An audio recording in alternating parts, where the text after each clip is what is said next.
update tayo, Idol, na ere siya noong March 4. Ang complainant ay si Mr. Sherwin Pang.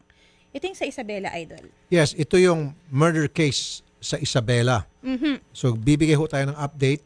Ito po ay may kinalaman doon po sa kaso ng isang insurance manager sa Roas Isabela na pinatay sa kanyang tanggapan mismo na ang primary suspect or person of interest ay isang nurse na si Vina Rose Santiago. Okay. Now, umpisahan natin sa pag-usap muna kay Attorney Ben Belay, attorney ng biktima. Sila yung volunteer lawyer na kasama ito ni Attorney Freddy Villamor. At pumunta siya ng Isabela the other day para mag-imbestiga and kukuha tayo ng update sa kanya. And then later, makakausap natin, of course, yung ating kaibigan yan sa NBI na si Mr. Director Timoteo Rejano. First, kay Attorney Ben Belay. Attorney Ben, magandang hapon po, sir. Yes, good afternoon po, Idol. Good afternoon po, Sir Rafi. Attorney, ano po yung update nyo dyan sa Isabela doon sa kaso, murder case Yes. ni Cristina Diego and yung suspect nga po ay si Miss Vina Rose Santiago? Yes, Idol Rafi, considering that we went there nung the other day, nakausap po namin, first of all, si director po ng NBI, which naging helpful naman po, who was very helpful in our queries, and we found out from him po na currently nagko-conduct pa rin po sila ng investigation, and right now ang investigation nila is still directed towards kay Vina Rose po. Na, meron din ho ba kayong mga na-interview? Bukod po kay Director, Attorney? Yes, after going to the NBI office po, we proceeded sa prosecutor's office po also in Ilagan. Nakausap naman po namin although I don't know if I should disclose his name, nakausap naman po namin yung prosecutor is currently handling the case. And as per his findings, mas maganda daw po na if we could further present additional evidence or information as regards dun sa investigation sa kay Vina Rose or sa complaint, in addition to the complaint filed by the police against Vina Rose po. Okay. Sandali po, Attorney Ben, kausapin naman natin si Mr. Timoteo Rejano, yung Provincial Director ng NBI Isabela. Director, magandang hapon po, Director Rejano. Sir. Director? Hello. Director, magandang hapon po, Director. Magandang hapon po, Idol Rafi at sa iyong mga kasamaan dyan. Opo. Director, kukuha lang po kami ng update tungkol sa kaso, murder case. Yun nga, Idol, dumating si Vina Rose Santiago kaninang bago 11:45 sa aming opisina. Okay. At medyo kasama ng kanyang counsel, at medyo nakaka-recover na siya sa kanyang trauma. Okay. At ang update ko lang ay meron na siyang importanteng revelasyon na inilabas na sang-ayon sa kanya na 2017 pa ay nakikipag-break na siya kay Darius Diego. Aha. Ngunit tuwing nakikipag-break siya kay Darius Diego, ito si Darius ay sinasaksak niya ng Swiss knife ang kanyang mga hita. So nagsi-self-inflict si Darius Diego at umiinom ng mga astringent, ng kung ano-anong mahagilap.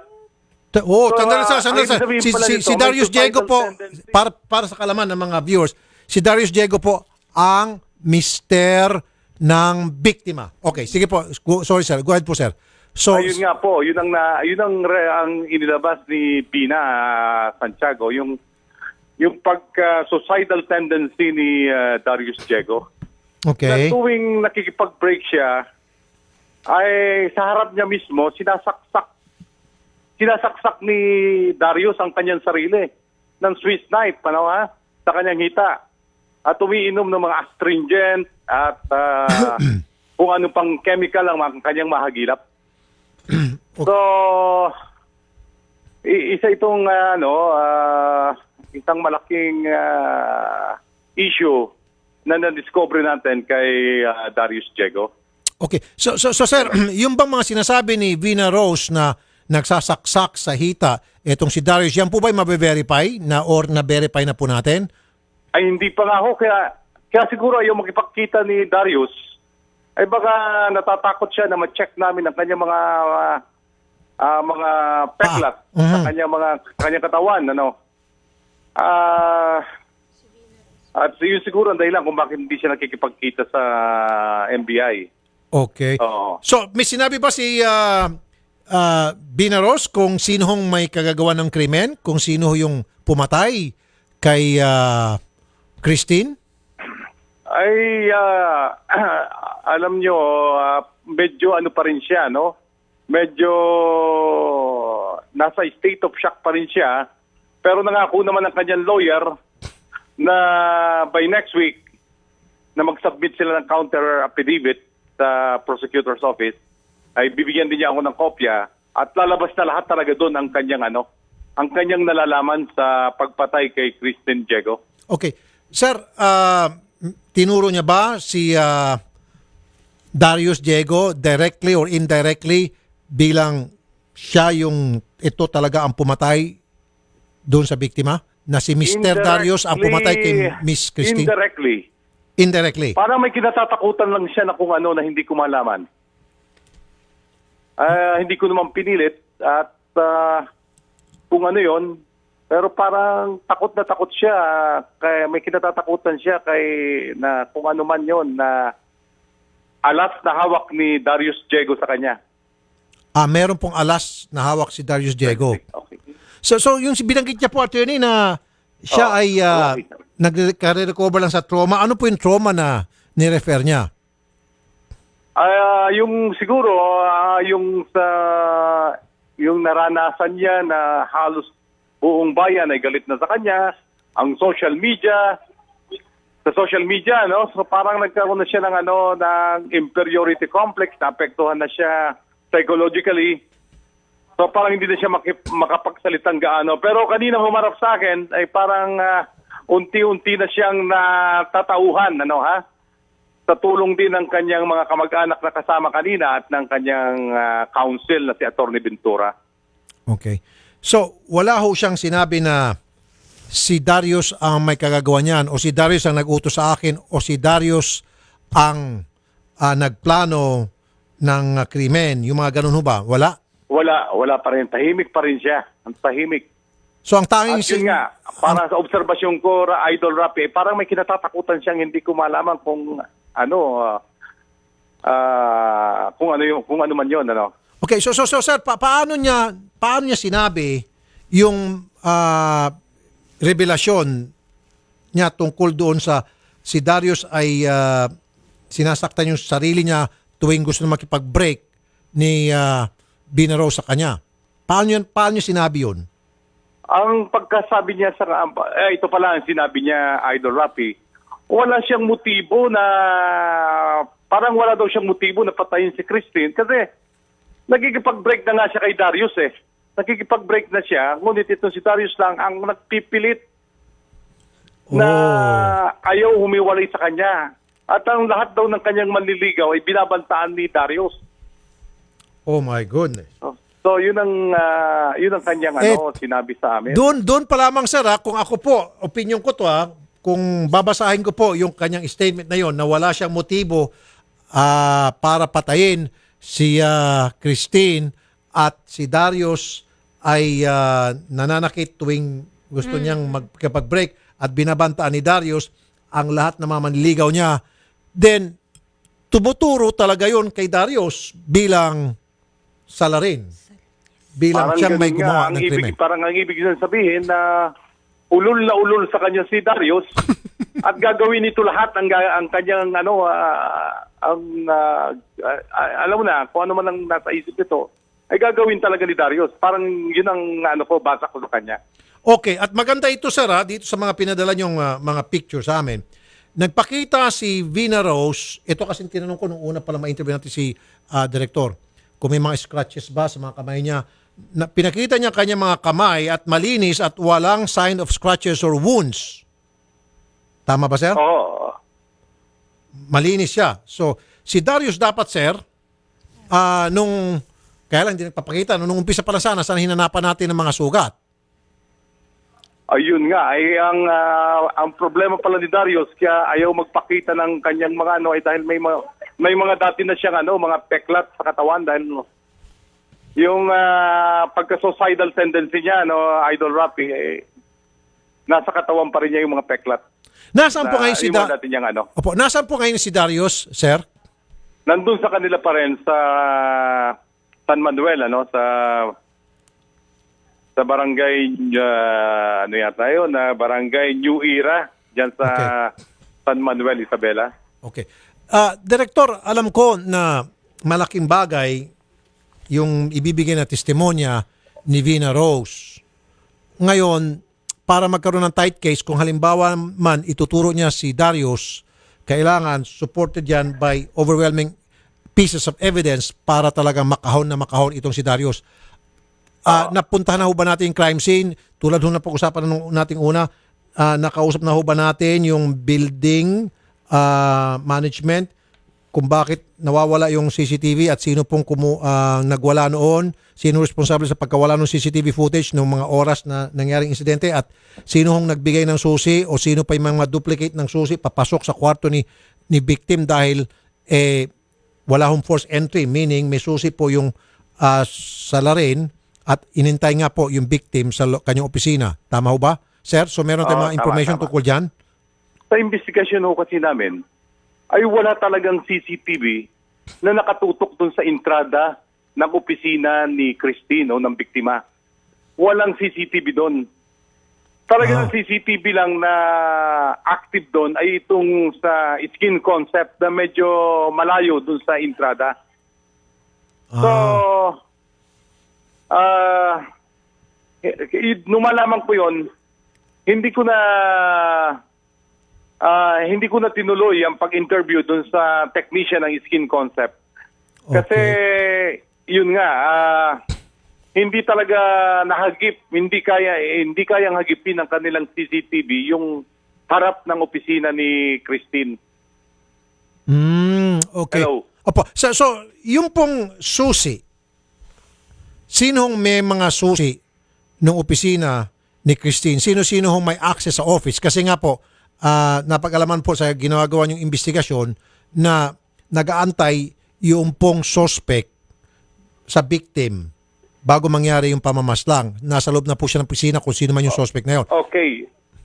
Nakausap po yung may-ari nung unit na yon, ng building, si asawa siya ng isang lawyer at nasabi niya sa akin na lahat ng yung mga umuupa sa kanila sa itaas, second floor, ay sinosurrender nila ang susi dun sa umuupa. In this case, kay Christine.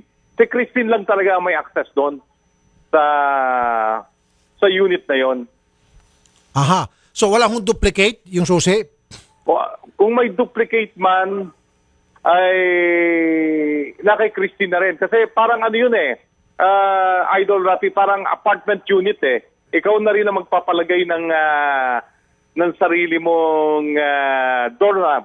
Ganon. Okay, so pwedeng pinalitan na yung doorknob from the original at... pinalitan na yung doorknob. Yun ang talagang binigyan na ng laya ng may-ari yung umuupa na siya lang talaga ang may access doon. Opo. So how about yung mga fingerprints po? Meron na hong na-lift na mga fingerprints sa crime scene na makakatulong po sa investigasyon? Galing po ako sa Soko. Ang sabi nila, hindi na sila nakapag-lift ng fingerprint kasi maraming ang pumasok. Hindi agad na control ng kapulisan natin ang crime scene na area kasi marami na ring umusyoso. So, hindi mo na malaman kung kaninong mga fingerprint yung nagkalat dun sa area. Opo. Okay. Sir, meron mga testigo na nagsasabing right after the incident, nakita itong si Vina Rose napapalayo sa lugar. Okay. Now, how about Darius? Meron bang nakita na nung mangyari yung krimen, si Darius ay pag-alagala sa lugar or papasok or palabas ng building o nasa area? Wala, Idol Rafi, wala. Wala. So si Bina Rose lang po talaga, si Oo. Bina Rose lang talaga. Pero makikita mo yung pinadala kong picture sa inyo, siguro nag-iba na siya ng forma niya, nag-iba na. Hindi na siya blonde. Nag-straight na ng buhok, Okay. pumayat na. Isa pa sir, tanong. Ilan saksak po ang tinamo ng victim? Sang-ayon sa Soko, nasa ang inano ko lang kasi, Idol, ay yung extent ng damage at lalim ng saksak. Okay. Na sang-ayon sa Soko ay talagang medyo malalalim at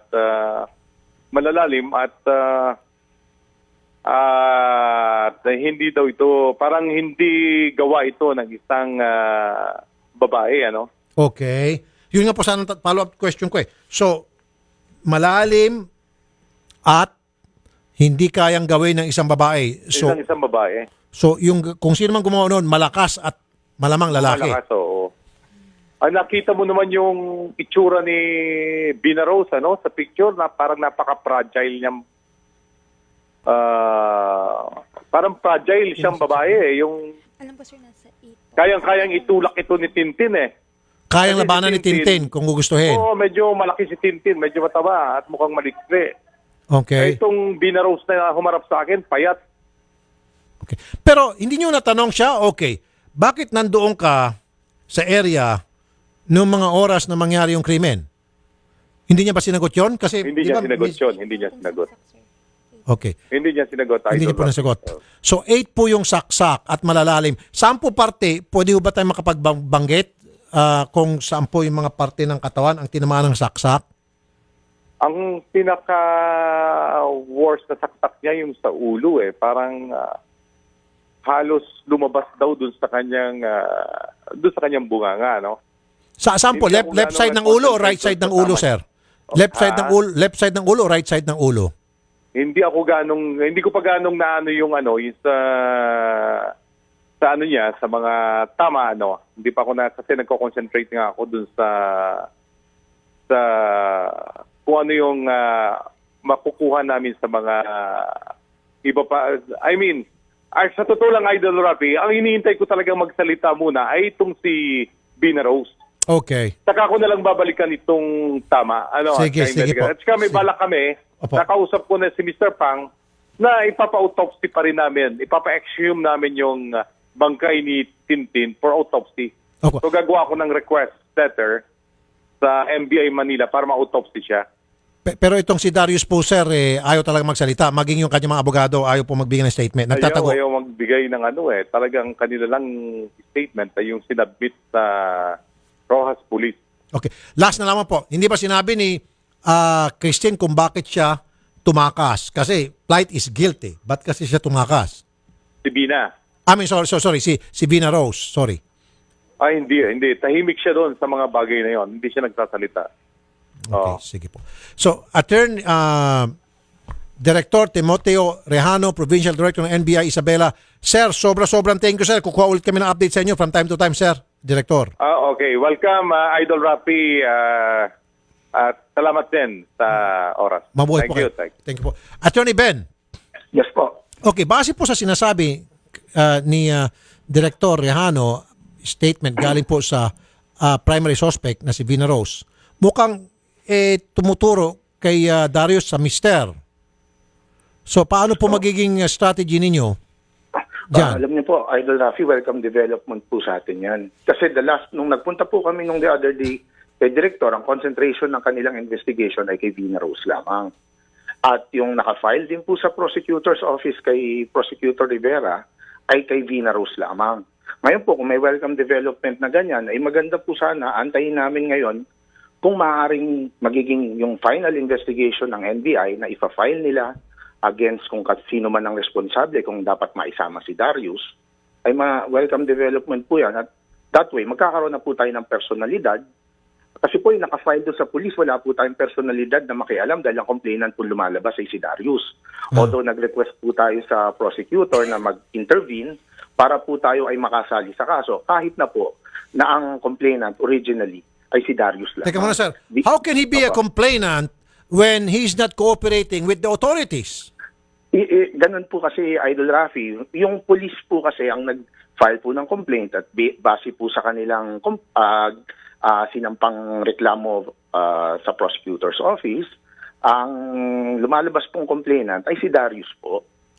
Pwede ba natin alisin si Darius as the complainant at gagawin na natin ang complainant yung kapatid ni victim, si Sherwin? Yes po, ganun nga po ang ating strategy at ang plano po sana natin. Nakiusap po tayo doon sa kay Prosecutor Rivera who's handling the case na kung pwede tayo mag-intervene, magpa-file po tayo ng proper motion para po tayo bilang abogado po ng pamilya ng biktimang si Christine ay tayo po ang makapag-file ng complaint at makasali po tayo sa complaint na naka-file ngayon sa police, by the police.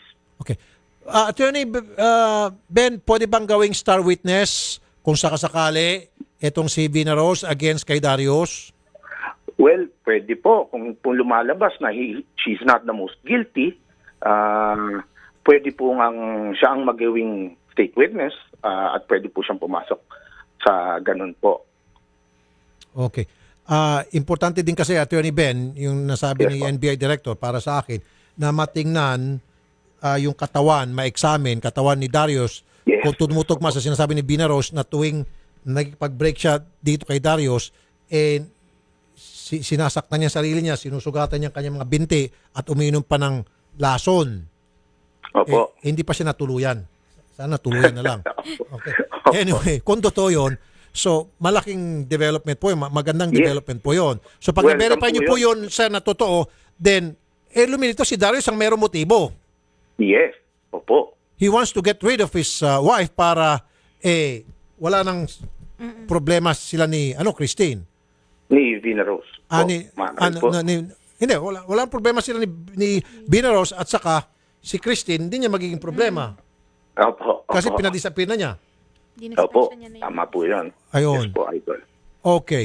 So, last na question na lamang po. Sir, Attorney Ben, Yes po. mahalaga din siguro para magkaroon ng tight case, ma-examine din po yung crime scene at saka yung bang tama ng mga saksak. Halimbawa, saan ba yung tama ng mga saksak? Sa bandang kanan o kaliwa para malaman kung kaliwete ba o kanan ba. Ano ba itong si Darius, kaliwete ho ba ito o right-handed? Yan pong information na yan, hindi po namin nakuha dahil kami po talaga ay nagbase doon sa investigation po ng NBI. Ang inaasahan lang po sana namin talaga ay makapagsampa na ng complaint ang NBI nang sa ganun po ay makakilos na rin po tayo na mayroon po tayong karapatan na makialam na po sa kaso at pumasok na sa kaso bilang mga abogado po ng pamilya po ng victim na si Okay. Christine. Patraidor ho pala, sinaksak itong si Vina Rose kasi ang tama, isa sa mga tama ay sa likod ng tenga. So nasa likod, sinaksak siya. Alam niyo po, from sa kwento po ng pamilya nila Dennis at yung ni Sherwin at nung ama po, sa kwento po nila, sa mukha po may mga saksak eh. So talaga pong may galit ang pumatay.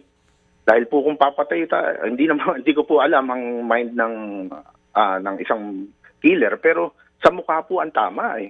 May mga tama po sa mukha. Pero may tama rin po sa likod ng tenga, sa Meron kulang. din po, ang sabi po ng pamilya, meron din nga po, sabay batok po yata. Siguro, pag inunang saksakin sa likod, tapos yung humarap yung biktima, nakita siya, pinagsasaksak na yung sa mukha sa harap. Opo. Pero inuna sa likod.